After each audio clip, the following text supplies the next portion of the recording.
Hello, मेरा नाम है अरुणा चौहान और आज हम पढ़ने जा रहे हैं haloalkanes and haloarenes में एलिमिनेशन रिएक्शंस। तो जो हेलो एल्केन्स और हेलो एरीन्स में हम जो रिएक्शंस ऑफ हेलो एल्केन्स हैं वो तीन टाइप की रिएक्शंस होती हैं।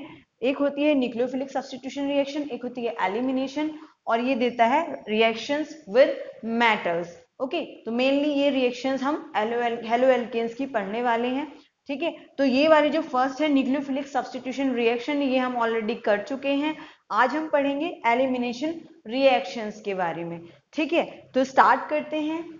चलिए, एलिमिनेशन रिएक्शंस। एलिमिनेशन रिएक्शन क्या होती हैं? एलिमिनेशन का मतलब होता है कि कुछ एलिमिनेट हो रहा है, यानी कि जैसे किसी भी चीज से किसी भी चीज का एलिमिनेशन होना। जैसे कि यहाँ पर अगर हम देखें, ठीक है, इस रिएक्शन में, तो इस रिएक्शन में हमने यहाँ पर सबस्ट्रेट लिया हुआ है।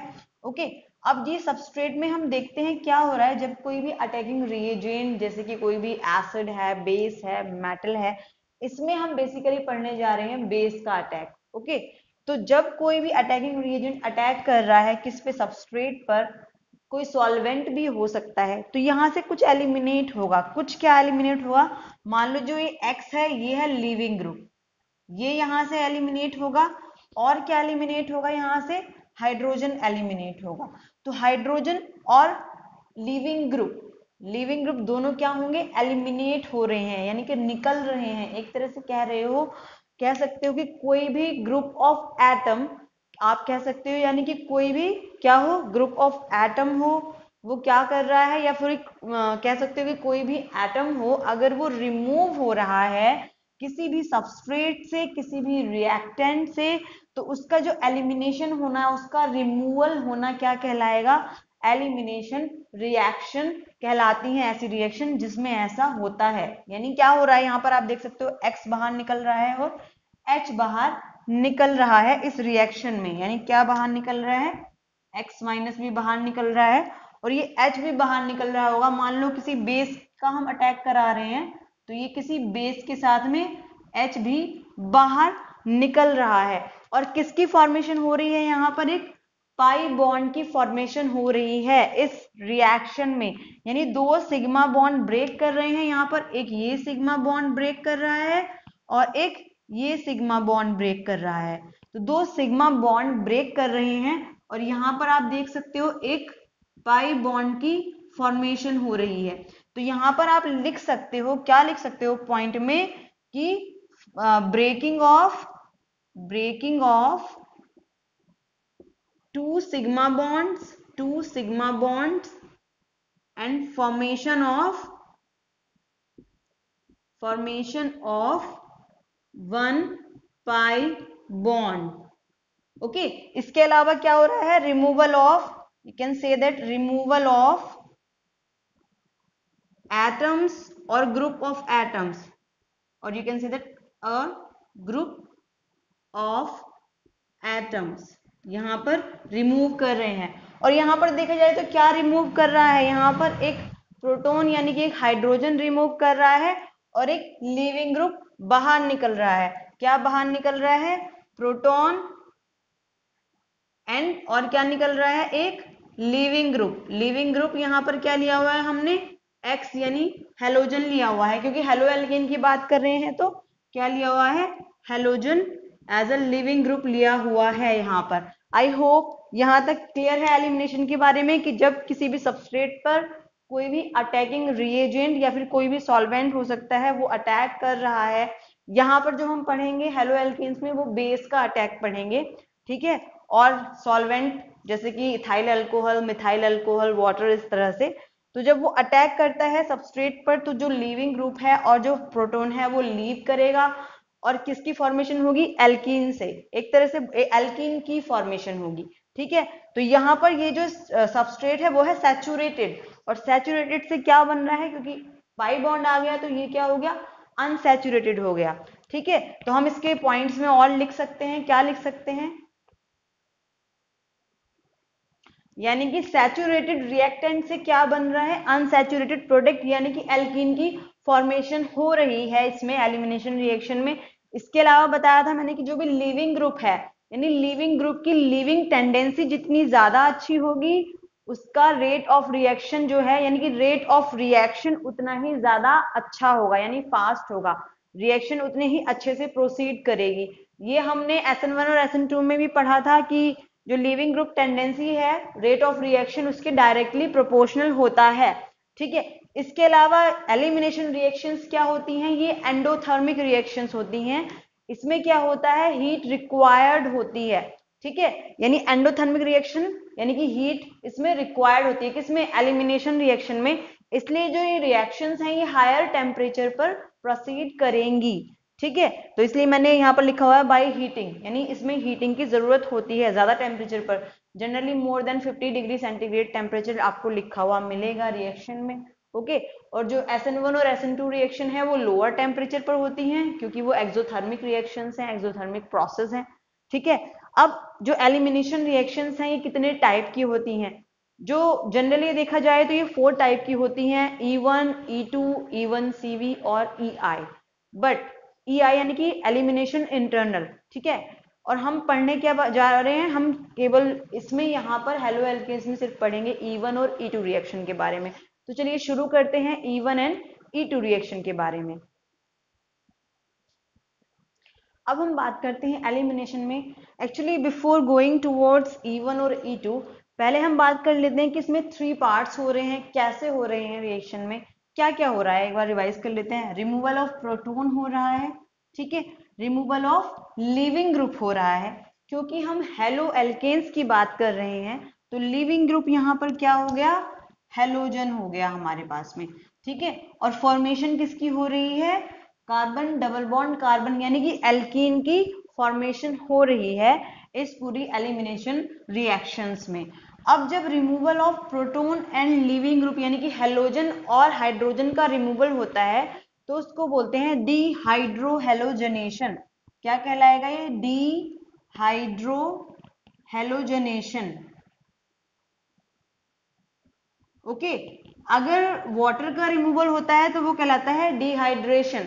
बट हम हेलो एल्केन्स की बात कर रहे हैं तो वो क्या कहलाएगा, डिहाइड्रो हेलोजनेशन। हाइड्रो यानी कि हाइड्रोजन रिमूव हो रहा है, हेलो यानी कि हेलोजन रिमूव हो रही है, तो इसलिए इसको बोले हैं डिहाइड्रो हेलोजनेशन। अब बढ़ते हैं एलिमिनेशन के E1 रिएक्शन की तरफ। मैंने बताया था टाइप कितने होते हैं, E1, E2, E1CV और EI, लेकिन हम क्या पढ़ने वाले हैं, E1 और E2 पढ़ने वाले हैं यहाँ पर हेलो एल्केन्स में। ये हम नहीं पढ़ेंगे, हम सिर्फ ये दोनों रिएक्शंस के बारे में पढ़ेंगे यहाँ पर हेलो एल्केन्स में। ओके, बाकी इसके लिए जब भी हम डिटेल में एलिमिनेशन और सब्स्टिट्यूशन रिएक्शन के बारे में पढ़ेंगे तो वहां पर डिस्कस करेंगे।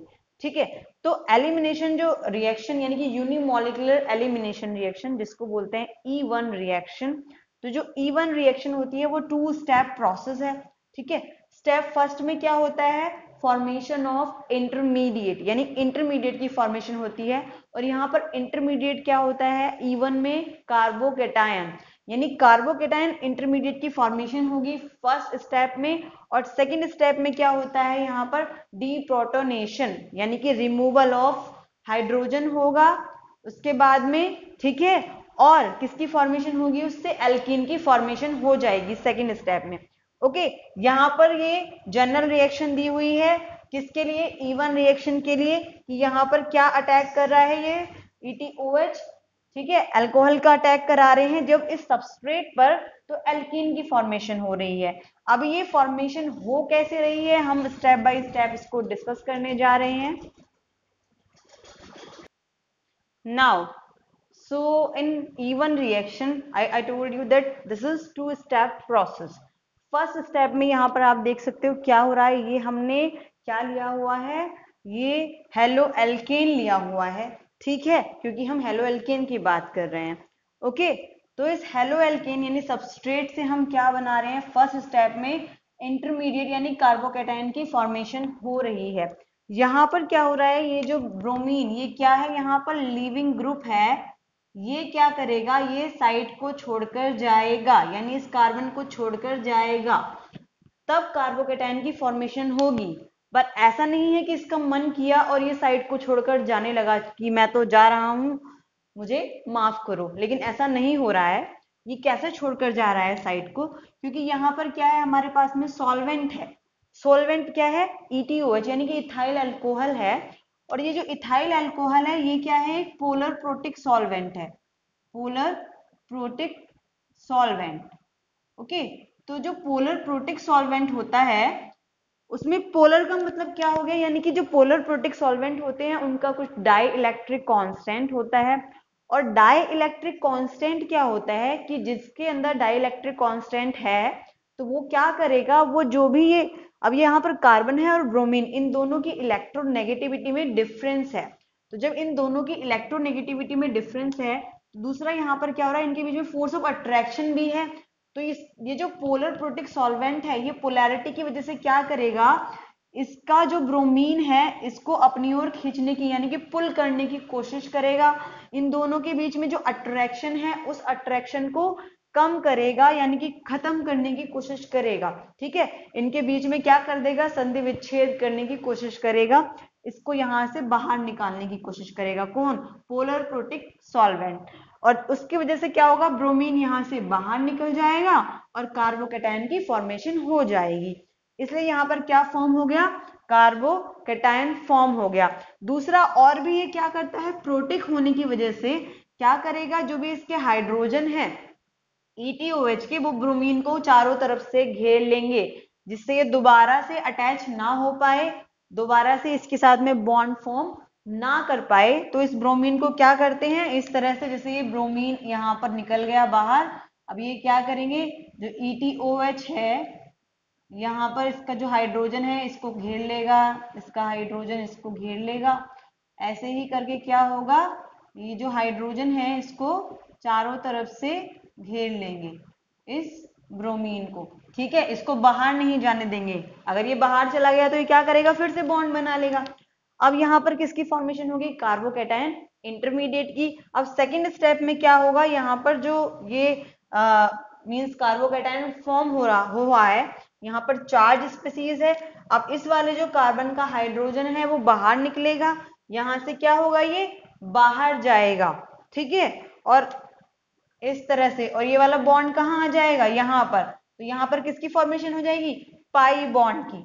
ठीक है, यानी कि ETOH भी क्या है, ये एज अ बेस भी काम करेगा, वीक बेस होता है ये क्या करेगा, इस हाइड्रोजन को अब ले जा सकता है इजिली, क्योंकि ये चार्ज स्पीसीज है तो ये क्या होना चाहिए, स्टेबल होना चाहिए। तो ये अपना बॉन्ड यहाँ पर दे जाएगा और H जो है बाहर निकल जाएगा। ठीक है, किसके साथ में, बेस के साथ में। और यहाँ पर वीक बेस लिया हुआ है, क्या लिया हुआ है, वीक बेस। और वीक बेस क्या है, ETOH है या फिर CH3OH है या फिर वाटर है, ये क्या है, सब वीक बेस की तरह वर्क करते हैं।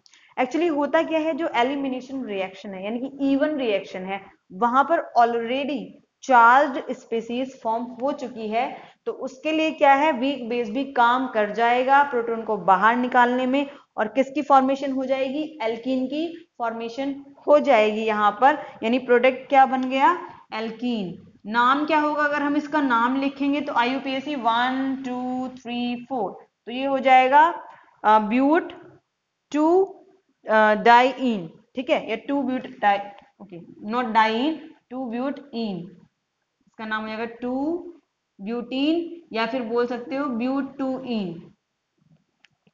ओके, आई होप यहां तक क्लियर होगा। इसके अलावा अब यहाँ पर एक चीज और नोटिस करो कि हमारे फर्स्ट स्टेप में जो है वो स्लो स्टेप है, क्योंकि ब्रोमीन को इससे बाहर निकालने के लिए ज्यादा टाइम लग रहा है, ज्यादा एनर्जी की जरूरत हो रही है। तो इसको निकालने में क्या लग रहा है, टाइम लग रहा है, यानी कि हीट की रिक्वायरमेंट है यहाँ पर। ओके, तो उसके अलावा मतलब बेस भी जो है यूज कर रहे हैं, यानी कि सॉल्वेंट जो यूज कर रहे हैं वो भी इसको निकालने में मेहनत कर रहा है, तो ज्यादा टाइम लग रहा है। तो जो स्लोएस्ट स्टेप है वो क्या है हमारा, ये वाला स्टेप, यानी फॉर्मेशन ऑफ कार्बोकैटायन जब हो रही है इसको बोलेंगे RDS, rate determining step. Okay, और इसके बाद में क्या, कार्बोकैटायन किस में कन्वर्ट हो रहा है, एल्कीन में। लेकिन इसका मतलब ये हुआ कि जो रेट ऑफ रिएक्शन है वो किस पर डिपेंड कर रहा है, वो केवल सबस्ट्रेट पर डिपेंड कर रहा है। यानी rate of reaction directly proportional to किसके होगा, only on the concentration of substrate, यानी रिएक्टेंट। वो किसकी कॉन्सेंट्रेशन पर डिपेंड नहीं कर रहा है, वो बेस की कॉन्सेंट्रेशन पर डिपेंड नहीं कर रहा है। ठीक है, तो एक पॉइंट ये हो गया। दूसरा हम क्या ले रहे हैं, वीक बेस ले रहे हैं। इसके लिए क्योंकि अगर स्ट्रॉन्ग बेस लेंगे तो वो क्या करेगा, डायरेक्टली अटैक करके प्रोटॉन चुरा लेगा, इसलिए यहाँ पर कौन सा बेस लेते हैं, वीक बेस लेते हैं। इस रिएक्शन में इन जो चीजें हैं इनको पॉइंट्स में लिख लेते हैं पहले बोर्ड पर, ठीक है, तो अच्छे से याद हो जाएंगी।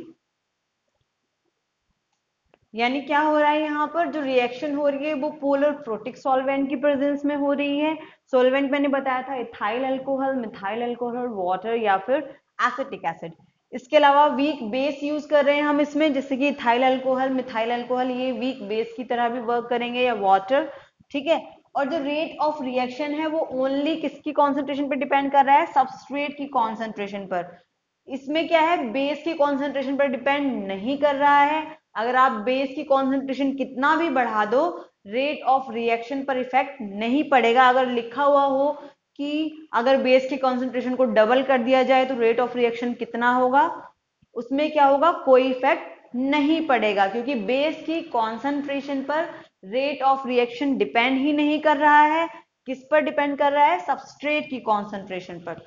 तो ये जो क्या फॉलो करता है, फर्स्ट ऑर्डर काइनेटिक्स को फॉलो करता है। इवन रिएक्शन बोल देते हैं जनरली यूनिमॉलिक्यूलर, ठीक है, लेकिन एक तरह से आप बोलोगे कि फर्स्ट ऑर्डर काइनेटिक्स ही बोलोगे इस रिएक्शन के लिए। अब आते हैं नेक्स्ट पॉइंट पर। नेक्स्ट पॉइंट होता है रीअरेंजमेंट का। तो जो इवन रिएक्शन है उसमें रीअरेंजमेंट की अगर पॉसिबिलिटी है तो रीअरेंजमेंट होगा, ठीक है। यानी कि अगर 1 डिग्री से 2 डिग्री कार्बोकेटायन फॉर्म हो रहा है, 2 डिग्री से 3 डिग्री कार्बोकेटायन फॉर्म हो रहा है, या 3 डिग्री से बेंजाइल बन रहा है, कुछ भी बन रहा है, तो अगर कार्बोकेटायन स्टेबल हो रहा है तो वहां पर रीअरेंजमेंट होगा। तो चलते हैं रीअरेंजमेंट की तरफ। अब आते हैं रीअरेंजमेंट पर। क्योंकि इसमें कार्बोकेटायन की फॉर्मेशन होती है इवन रिएक्शन में, तो अगर पॉसिबिलिटी है कार्बोकेटायन फॉर्म हो रहा है और अगर पॉसिबिलिटी है कि उस कार्बोकेटायन से और ज्यादा स्टेबल कार्बोकेटायन बन जाए तो रीअरेंजमेंट पॉसिबल होगा। मींस रीअरेंजमेंट होगा वहां पर। अगर पॉसिबिलिटी है कि 1 डिग्री कार्बोकेटायन से 2 डिग्री कार्बोकेटायन की फॉर्मेशन हो रही है, या 2 डिग्री से कह लो 3 डिग्री कार्बोकेटायन की फॉर्मेशन हो रही, या फिर बेंजाइलिक कार्बोकेटायन की फॉर्मेशन हो रही है, तो क्या हो जाएगा, मतलब रीअरेंजमेंट होगा। अब रीअरेंजमेंट में भी क्या क्या होता है, रीअरेंजमेंट में भी यानी कि हाइड्राइड शिफ्ट होता है। आप कह सकते हो हाइड्राइड शिफ्ट, मिथाइल शिफ्ट, या फिर बेंजाइल शिफ्ट, बेंजाइल शिफ्ट हो, या फिर बॉन्ड शिफ्टिंग हो। ये सब चीजें किसमें होती हैं, रीअरेंजमेंट में। जैसे यहाँ पर मैंने एक सबस्ट्रेट लिया हुआ है, यहाँ पर आप देख सकते हो, जब इस पर हमने किसकी रिएक्शन कराई है, मिथाइल अल्कोहल लिया हुआ है सबस्ट्रेट के साथ में, या फिर इस हेलो एल्केन के साथ में। यहाँ पर क्या करेगा, जो ये लीविंग ग्रुप है, ये लीविंग ग्रुप साइड को छोड़कर जाएगा, और जब ये साइड को छोड़कर जाएगा तो किसकी फॉर्मेशन होगी, कार्बोकेटायन की। और कार्बोकेटायन भी कौन सा है, 1 डिग्री कार्बोकेटायन फॉर्म हो रहा है यहाँ पर, ठीक है। अब हम देखेंगे पॉसिबिलिटी यहाँ पर कि 1 डिग्री कार्बोकेटायन से ज्यादा स्टेबल कार्बोकेटायन फॉर्म हो रहा है या नहीं हो रहा है, इसकी पॉसिबिलिटी है या नहीं है। तो यहाँ पर हम देख सकते हैं कि अगर हम इस हाइड्रोजन को यहाँ शिफ्ट करा दें तो उससे क्या होगा, यहाँ पर ज्यादा स्टेबल कार्बोकेटायन फॉर्म होगा, यानी कि 3 डिग्री कार्बोकेटायन फॉर्म होने की पॉसिबिलिटी है यहाँ पर। तो हम क्या करा देंगे, 1,2 हाइड्राइड शिफ्ट करा देंगे यहाँ पर, ठीक है। 1,2 हाइड्राइड शिफ्ट जब यहां से यहां कराएंगे तो यहां पर क्या हो जाएगा, पॉजिटिव चार्ज आ जाएगा, CH3 CH2 C, यहां पर CH3, यहां पर CH3, और यहां पर पॉजिटिव चार्ज, यानी 3 डिग्री कार्बोकेटायन की फॉर्मेशन हो गई यहां पर, ठीक है। अब इसके बाद क्या होगा, 3 डिग्री कार्बोकेटायन फॉर्म होने के बाद में अब देखेंगे हम कि ज्यादा स्टेबल प्रोडक्ट, यानी ज्यादा स्टेबल प्रोडक्ट कहां पर फॉर्म हो रहा है, या फिर हाइड्रोजन कहां कहां से निकल सकता है। क्योंकि अब हाइड्रोजन लीव करेगा यहां से, तो यहां पर आप देख सकते हो कि या तो यहां से हाइड्रोजन निकाल दो, ये और ये दोनों सिमिलर हैं तो ठीक है, एक ही जैसा प्रोडक्ट आएगा, या फिर यहां से हाइड्रोजन निकाल दो जिससे इनके बीच में पाई बॉन्ड आ जाए। तो हम देखते हैं कि यहाँ पर जो, अगर हम यहां से हाइड्रोजन को निकालते हैं तो यहाँ पर हाइड्रोजन निकालने के बाद ज्यादा सब्स्टिट्यूटेड क्या प्रोडक्ट फॉर्म हो रहा है, यानी यहाँ पर आप देख सकते हो, मैं प्रोडक्ट बना देती हूँ पहले। जैसे यहाँ पर CH3 CH double bond C CH3 and CH3, एक प्रोडक्ट तो ये फॉर्म हो गया। अब मान लो यहां से अगर हाइड्रोजन निकाला है तो कौन सा प्रोडक्ट फॉर्म होगा? CH3 CH2 C double bond CH2 CH3, तो ये वाला प्रोडक्ट फॉर्म होगा। ओके, तो एक प्रोडक्ट तो फॉर्म हो रहा है ज्यादा सब्स्टिट्यूटेड साइड में, क्योंकि इसके इधर भी क्या है? मिथाइल है, ठीक है। और एक हो रहा है लेस सब्स्टिट्यूटेड साइड में। यहां पर मैं लिख देती हूं, ये कौन सी साइड है? Less substituted side. और ये कौन सी है? मोर सब्स्टिट्यूटेड साइड।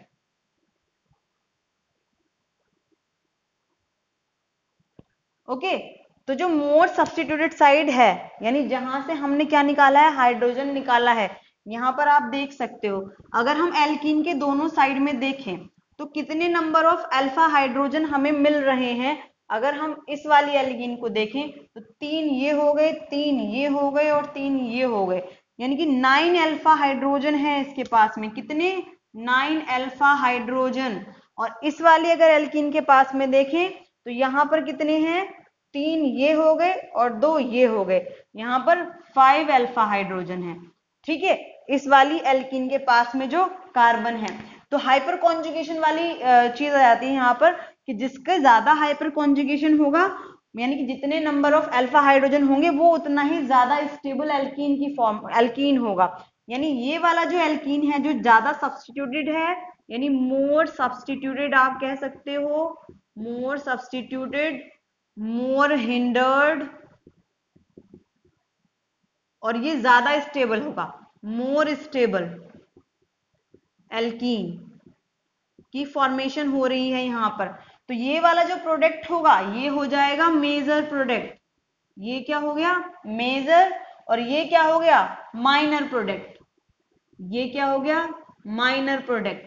तो जो ये मोर सब्स्टिट्यूटेड एल्कीन की साइड में प्रोडक्ट फॉर्म होता है, इसको बोलते हैं set Jeff product. Set Jeff product. Okay, ये ज्यादा स्टेबल प्रोडक्ट होता है जो सेट जेफ प्रोडक्ट होता है, जो मोर सब्स्टिट्यूटेड या मोर हिंडर्ड साइड में, मोर क्राउडेड साइड में फॉर्म हो रहा है। और ये वाला होता है जो लेस सब्स्टिट्यूटेड होता है, इसको बोलते हैं हॉफमैन प्रोडक्ट। हॉफमैन्स प्रोडक्ट। ओके, यहां तक क्लियर होगा कि जो ज्यादा सब्स्टिट्यूटेड वाला है उसको बोलते हैं सेट जेफ प्रोडक्ट, और जो लेस सब्स्टिट्यूटेड वाला होता है उसको बोलते हैं हॉफमैन्स प्रोडक्ट। आई होप यहां तक क्लियर होगा एलिमिनेशन रिएक्शन के बारे में, यानी कि E1 रिएक्शन के बारे में। अब बढ़ते हैं आगे। तो अगर rate of reaction with respect to, अगर हम सबस्ट्रेट देखें तो हम कह सकते हैं, क्योंकि जो ज्यादा सब्स्टिट्यूटेड होगा उसके लिए ज्यादा रेट ऑफ रिएक्शन होगा। तो 3 डिग्री के लिए सबसे ज्यादा, then 2 degree, then 1 degree alkyl halide के लिए सबसे कम रेट ऑफ रिएक्शन आएगा। यानी कि मोर सब्स्टिट्यूटेड एल्कीन की जो फॉर्मेशन हो रही है वो मोर सब्स्टिट्यूटेड प्रोडक्ट रिएक्टेंट से हो रही होगी। तो जो रिएक्टेंट है वो जितना ज्यादा सब्स्टिट्यूटेड होगा, यानी कि 3 डिग्री वाला, देन 2, तो उसके लिए सबसे ज्यादा रेट ऑफ रिएक्शन होगा। और ये चीज भी याद रखना है कि जनरली, यानी मोस्टली मतलब कुछ केसेस में हॉफमैन भी है, वो कुछ मैं लिखवा दूंगी कौन से केसेस में होता है, बट मोस्टली क्या होता है, जो सेट जेफ प्रोडक्ट है वो मेजर प्रोडक्ट होगा। मोस्टली सेट जेफ यानी more substituted product is the major product. Product is major product. Okay, I hope यहां तक एलिमिनेशन रिएक्शन के बारे में सब कुछ क्लियर होगा। अब बढ़ते हैं एलिमिनेशन रिएक्शन के सेकंड टाइप की ओर, यानी कि E2 रिएक्शन की ओर।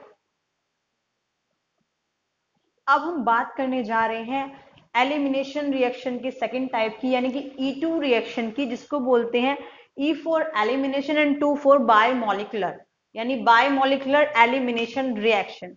अब जो ये रिएक्शन होती है ये सिंगल स्टेप प्रोसेस होती है, इसमें किसी भी इंटरमीडिएट की फॉर्मेशन नहीं होती है। तो आप यहां पर लिख सकते हो no intermediate formation, no intermediate, कोई भी इंटरमीडिएट फॉर्म नहीं हो रहा है इस रिएक्शन में। इसमें क्या फॉर्म हो रहा है, ट्रांजिशन स्टेट की फॉर्मेशन हो रही है, जिसको बोलते हैं कंसर्टेड। और इस ट्रांजिशन स्टेट की फॉर्मेशन को, यानी कि ये जो फॉर्मेशन हो रही है, इसको बोलते हैं concerted single step reaction. Concerted single step reaction क्यों बोलते हैं, क्योंकि एक ही टाइम पर क्या हो रहा है, बॉन्ड ब्रेकिंग भी हो रही है और बॉन्ड फॉर्मेशन भी हो रही है। तो यहाँ पर हमने सबस्ट्रेट लिया हुआ है हेलो एल्कीन। जब इस हेलो एल्कीन की रिएक्शन किसके साथ में करा रहे हैं, हम यहाँ पर ले रहे हैं बेस। और बेस भी यहाँ पर आप देख सकते हो क्या है, स्ट्रॉन्ग बेस है। यानी यहाँ पर क्या लेते हैं, हम स्ट्रॉन्ग बेस लेते हैं, क्योंकि यहाँ पर किसकी फॉर्मेशन नहीं हो रही है, इंटरमीडिएट की फॉर्मेशन नहीं हो रही है। डायरेक्टली बेस आएगा और यहां से क्या करेगा, बेस यहां से प्रोटॉन चुराना चाहेगा। ठीक है, तो यहां पर कौन सा बेस ले रहे हैं हम, स्ट्रॉन्ग बेस। और स्ट्रॉन्ग बेस में हमने क्या लिया है, सोडियम इथॉक्साइड। इसकी जगह आप क्या ले सकते हो, CH3O Na+, यानी कि सोडियम मिथॉक्साइड भी ले सकते हो, पोटेशियम का इथॉक्साइड या मिथॉक्साइड भी ले सकते हो। इसके अलावा आप क्या ले सकते हो, NaNH2 ले सकते हो, ये भी एक अच्छा स्ट्रॉन्ग बेस है। ठीक है, तो इसके लिए किसकी जरूरत होती है, स्ट्रॉन्ग बेस की जरूरत होती है E2 रिएक्शन के लिए। ओके, इसे भी हम हीट कर रहे हैं, क्योंकि heating required more than 50 degree, यानी कि मान लो 80 डिग्री पर करा रहे हैं हम ये रिएक्शन, एलिमिनेशन रिएक्शन। ओके, तो यहां पर क्या होगा, जो बेस होगा वो यहां पर अटैक करेगा। और एक चीज याद रखना कि हम इसमें क्या लेते हैं, पोलर एप्रोटिक सॉल्वेंट लेते हैं। यानी कि एक तरह से बोल सकते हैं यहां पर पॉइंट में कि पोलर एप्रोटिक सॉल्वेंट लेते हैं। पोलर एप्रोटिक सॉल्वेंट का मतलब क्या होता है, ये लिविंग ग्रुप को नहीं बाहर निकाल रहा। ठीक है, ये क्या कर रहा है, पोलर एप्रोटिक सॉल्वेंट क्या करता है, यहाँ पर जैसे ये सोडियम का आयन है, तो इससे ये क्या करेगा, अपने नेगेटिव पार्ट से पोलर एप्रोटिक सॉल्वेंट उसको घेर लेगा, जिससे कि जो बेस है वो बहुत ज्यादा स्पीड से अटैक कर पाए किस पर, यानी अटैक क्या कर रहा है, हाइड्रोजन को बाहर निकाल पाए, जो ये बेस है। ओके, तो जैसे कि पोलर एप्रोटिक सॉल्वेंट कौन कौन से होते हैं, DMSO, DMF, एसीटोन, ये सब क्या होते हैं, पोलर एप्रोटिक सॉल्वेंट। ओके, तो ये क्या होता है, जिससे कि इस पर इजिली क्या कर पाए, यहां से हाइड्रोजन को चुरा ले, कौन, ये बेस वाला पार्ट, और ये सोडियम को घेर लेते हैं, ये पोलर एप्रोटिक सॉल्वेंट। ओके, तो अब आते हैं हम इस रिएक्शन पे। ये क्या कर रहा है, बेस यहां से प्रोटॉन को चुरा रहा है, और दूसरी इसी चीज में क्या हो रहा है, इसके साथ साथ जैसे ये प्रोटॉन को चुरा रहा है, तो ये वाला जो हाइड्रोजन, ये वाला जो लिविंग ग्रुप है, क्योंकि ये तो प्रोटॉन को चुरा रहा है, तो यहां से क्या होगा, जैसे ही ये चुराएगा यहां से प्रोटॉन को, ठीक है, तो यहां पर ये जो बॉन्ड है, यानी कि ये यहां शिफ्ट होना चाहेगा, क्योंकि प्रोटॉन तो बाहर निकल गया, ये अपने इलेक्ट्रॉन यहीं पर दे जाएगा, और जो ये इलेक्ट्रॉन है ये कहाँ शिफ्ट होंगे, यहाँ शिफ्ट होंगे, तो ये वाला बॉन्ड कहाँ जाएगा, बाहर जाएगा, यानी कि ये हाइड्रोजन जो हैलोजन है ये बाहर निकलना चाहेगा। ठीक है, तो सेम चीज यहाँ पर हो रही है, ये आया बेस, यहाँ से प्रोटॉन को चुराया, ये इसके बॉन्ड यहाँ पर शिफ्ट हुआ। ओके, और ये जो हैलोजन है ये बाहर निकल गया। यहाँ पर आप देख सकते हो, ठीक है, क्या हो रहा है, ये बेस यहाँ से चुरा रहा है, ये बॉन्ड यहाँ पर बन रहा है थोड़ा थोड़ा, और ये बाहर निकलने की कोशिश कर रहा है। एक चीज और माइंड में रखना कि ये जो हैलोजन है और जो हाइड्रोजन, जो दोनों लीव करते हैं, जो बाहर निकलते हैं E2 रिएक्शन में, ये दोनों क्या होने चाहिए, एंटी पेरीप्लेनर होने चाहिए एक दूसरे के, यानी कि ऑपोजिट होने चाहिए, एंटी होने चाहिए। तो एंटी पेरीप्लेनर होने चाहिए, यानी एक इधर है तो एक इधर होना चाहिए, ये चीज याद रखना। यानी कि क्या बोल सकते हो, ऑपोजिट होने चाहिए या एंटी होने चाहिए। तो यहाँ पर ये दोनों क्या है, ऑपोजिट हैं, तभी होगी E2 रिएक्शन जब ये दोनों ऑपोजिट होंगे, हाइड्रोजन भी और लिविंग ग्रुप भी। यहाँ पर आप देख सकते हो क्यों होता है ऐसा, क्योंकि बेस के लिए जो है यहां से प्रोटॉन, यानी ये वाला प्रोटॉन चुराना इजी होता है एज कंपैरिजन टू दिस, जो इसकी साइड में होता है, क्योंकि ये भी नेगेटिवली चार्ज है और बेस भी नेगेटिवली चार्ज है, तो इसके लिए यहां से प्रोटॉन चुराना मुश्किल है। इसलिए क्या करता है ये, इसके जस्ट ऑपोजिट यानी दूसरी साइड वाली से क्या करेगा, प्रोटॉन को चुराएगा। ठीक है, तो E2 रिएक्शन में क्या होना चाहिए, जो लिविंग ग्रुप है और जो हाइड्रोजन है दोनों क्या होने चाहिए, एंटी पेरी प्लेनर यानी ऑपोजिट होने चाहिए। और ये क्या हो जाती है, इसमें ट्रांजिशन स्टेट की फॉर्मेशन होती है, इंटरमीडिएट की फॉर्मेशन नहीं होती है। उसके बाद में ये किस में कन्वर्ट हो गया, यहाँ पर एल्कीन में कन्वर्ट हो गया, क्या, प्रोडक्ट में। ठीक है, क्या जो भी सबस्ट्रेट था वो किस में कन्वर्ट हो जाता है, एल्कीन में। ठीक है, in a single step process. Okay, I hope यहां तक क्लियर होगा कि हम इसमें पोलर एप्रोटिक सॉल्वेंट ले रहे हैं, स्ट्रॉन्ग बेस का यूज कर रहे हैं। ठीक है, सिंगल स्टेप प्रोसेस है, कोई भी इंटरमीडिएट की फॉर्मेशन नहीं हो रही है। एक चीज और यहां पर आ गई फिर, क्या, कि यहाँ पर बेस भी यूज हो रहा है और सबस्ट्रेट भी यूज हो रहा है, तो जो रेट ऑफ रिएक्शन होगा वो किसके डायरेक्टली प्रोपोर्शनल होगा, सबस्ट्रेट के भी और बेस के भी, यानी दोनों की कॉन्सेंट्रेशन पर रेट ऑफ रिएक्शन डिपेंड करेगा E2 रिएक्शन का। तो ठीक है, लिख लेती हूं मैं वो पॉइंट भी यहां पर, यानी कि E2 के लिए हम बोल सकते हैं कि जो रेट ऑफ रिएक्शन है वो डायरेक्टली प्रोपोर्शनल टू होगा सबस्ट्रेट की कॉन्सेंट्रेशन के और बेस की कॉन्सेंट्रेशन के, यानी कि दोनों की कॉन्सेंट्रेशन पर E2 रिएक्शन का रेट डिपेंड कर रहा है।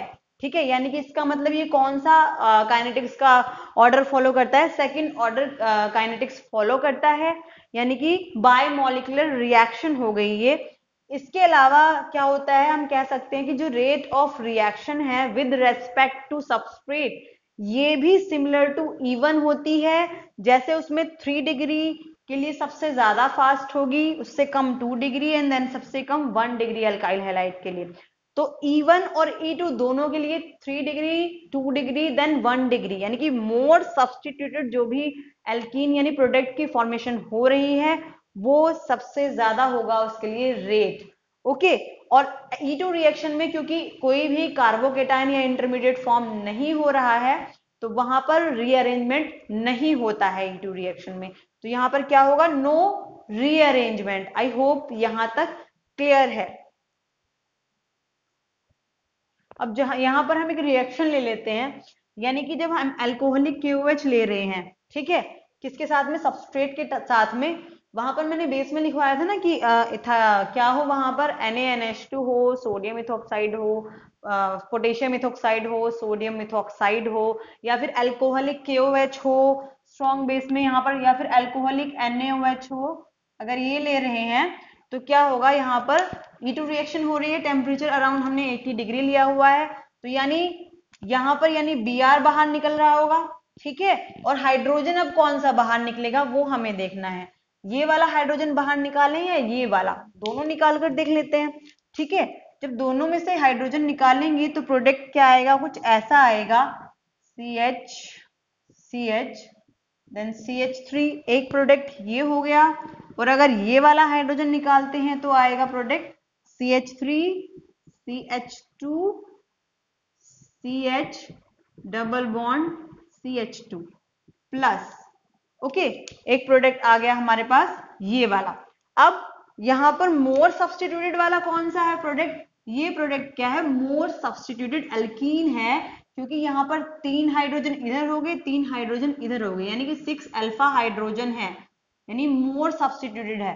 यहाँ पर केवल 2 ही अल्फा हाइड्रोजन है, ये लेस सब्सटीट्यूटेड है, यानी जो मोर सब्सटीट्यूटेड है E2 में वो ही क्या होगा, वो ही मेजर प्रोडक्ट होगा, यानी मोर सब्सटीट्यूटेड क्या हो गया, सेट जेफ प्रोडक्ट। ओके, जो कि मेजर प्रोडक्ट है, और लेस सब्सटीट्यूटेड क्या हो गया, Hofmann's product. This is Saytzeff product and this is Hofmann product, less substituted product. तो E2 में भी और E1 में भी मोस्टली सेट जेफ प्रोडक्ट जो होगा वो ज्यादा मीन्स मोर सब्सटीट्यूटेड प्रोडक्ट जो होगा वो मेजर प्रोडक्ट होगा, एक तरह से कह सकते हो more substituted, more crowded, okay, या मोर स्टेबल, वो क्या होगा, Saytzeff product will be the major product in both E1 and E2। अब एक आध कंडीशन ले लेते हैं जिसमें हॉफमैन प्रोडक्ट क्या होगा, मेजर प्रोडक्ट होगा। Actually Hofmann product major product कहां पर होता है, जब या तो जो बेस है जो हम ले रहे हैं वो बल्कि बेस हो, उसके मतलब उस बेस के बस की ना हो क्या करना, जो मोर हिंडर्ड साइड से प्रोटॉन को बाहर निकालना, तो वहां पर क्या हम लेते हैं, वहां पर हॉफमैन प्रोडक्ट क्या हो जाता है, मेजर प्रोडक्ट हो जाता है। तो चलिए लेते हैं वो कंडीशंस। अब यहां पर ये कंडीशन ली है मैंने, यहां पर हेलोएल्कीन लिया हुआ है, ठीक है, और यहां पर हमने बेस लिया है क्या, सोडियम टर्सरी ब्यूटॉक्साइड। ये क्या बेस है, सोडियम टर्शरी ब्यूटॉक्साइड। तो ये क्या है, एक बल्की बेस है। ये क्या है, यहां पर इसको लिख सकते हैं बल्की बेस। तो जब इस तरह का बेस आ जाए, यानी कि बेस क्या हो, बल्की हो, तो उस केस में क्या होता है, ये क्या करेगा, क्योंकि ये बहुत भारी है, इसकी इधर की तरफ आप देख सकते हो ये मिथाइल ग्रुप लगे हुए हैं, एक ये हो गया, एक ये हो गया, एक ये हो गया, यानी बल्कि बेस लगे हुए हैं, ठीक है। अब ये जबरदस्ती यहां पर जाकर इस हाइड्रोजन को अगर निकालने की कोशिश करेगा यहां से, ठीक है, यहां पर क्या है हमारे पास में लीविंग ग्रुप है, और ये जबरदस्ती क्या करेगा, यहाँ पर निकालने की कोशिश करेगा, तो इसके पास ऑलरेडी इतनी ज्यादा क्राउडिंग है, ये खुद ही इतना भारी है, ये नहीं चाहेगा कि मैं यहाँ पर जाऊं, इनसे लड़ाई करूं, इनके बीच में रिपल्शन हो, लड़ाई झगड़ा हो और यहाँ से प्रोटॉन निकालूं। मतलब कौन इतनी चिक चिक करेगा, वो खुद ही इतना ज्यादा भारी है, और अब जाकर उनसे लड़ाई करे, तो वो चाहेगा कि मुझे बहुत ही इजीली क्या मिल जाए, प्रोटॉन मिल जाए। तो उसको इजी टास्क कहाँ से मिल रहा है, यहां से मिल रहा है, यानी इसके लिए क्या होगा, प्रोटॉन निकालना यहां से इजियर होगा, क्योंकि यहाँ पर ना लड़ाई करने की जरूरत है, ना झगड़ा करने की जरूरत है, बैठे बिठाए काम हो रहा है। तो ये क्या करेगा, यहां से प्रोटॉन को खींच लेगा, बाहर निकाल लेगा, और किसकी फॉर्मेशन हो जाएगी, पाई बॉन्ड की फॉर्मेशन हो जाएगी यहाँ पर। तो यहाँ पर आप देख सकते हो ऐसे केसेस में जहां पर बेस बल्की है, किसकी फॉर्मेशन हो रही है, लेस सब्स्टिट्यूटेड एल्कीन की फॉर्मेशन हो रही है। ये क्या है, लेस सब्स्टिट्यूटेड एल्कीन, प्रोडक्ट जो बन रहा है हमारे पास में वो लेस सब्स्टिट्यूटेड है, जिसको बोलेंगे हॉफमैन प्रोडक्ट। तो हॉफमैन प्रोडक्ट क्या होगा ऐसे केसेस में, मेजर प्रोडक्ट होगा, और सेटजेव क्या है, माइनर प्रोडक्ट होगा इस केसेस में, ठीक है। जब क्या है, बेस बल्की है, तो ये चीज याद रखनी है। ओके, आई होप यहां तक क्लियर होगा आप लोगों को E1 और E2 रिएक्शन के बारे में, कि E1 और E2 रिएक्शन क्या होती हैं, एलिमिनेशन रिएक्शन ऑफ हेलोएल्कीन आपको अच्छे से समझ में आई होंगी। अगर वीडियो पसंद आई हो तो वीडियो को ज्यादा से ज्यादा शेयर कीजिएगा, वीडियो को लाइक कीजिए, चैनल को सब्सक्राइब कीजिए, और कमेंट बॉक्स में कमेंट करना ना भूलें। Thanks for watching.